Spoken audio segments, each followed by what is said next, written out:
सखी हो कहाँ से आवे भगवान त शिवा शंकर भोला जी हो।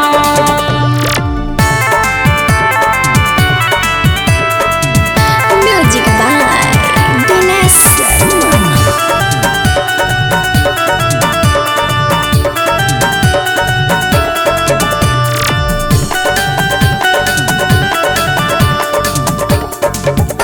अगम कुआं से आवे सीताल मैया कलकत्ता से काली मैया हो। अगम कुआं से आवे सीताल मैया कलकत्ता से काली मैया हो। कि सखी हो अवध से आवे भगवान त पर बत से भोला जी हो। कि सखी हो अवध से आवे भगवान त पर बत से भोला जी हो।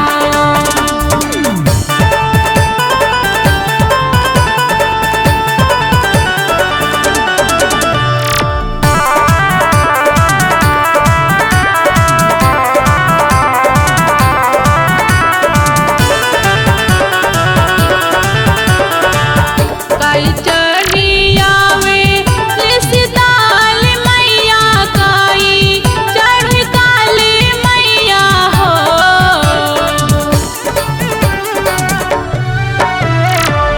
काई चढ़ी आवे सीताल मैया काई चढ़ काली मैया हो।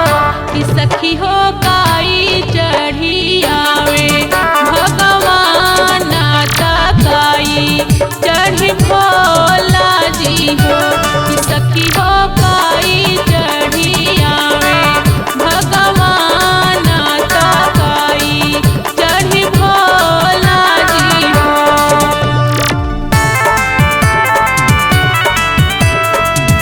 म्यूजिक बाय दिनेश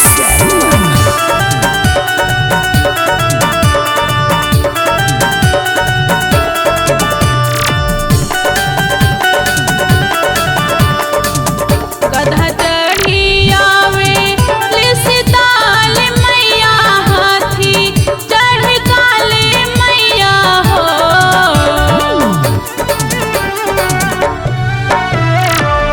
गधा चढ़ी आवे सीताल मैया हाथी चढ़ काली मैया हो।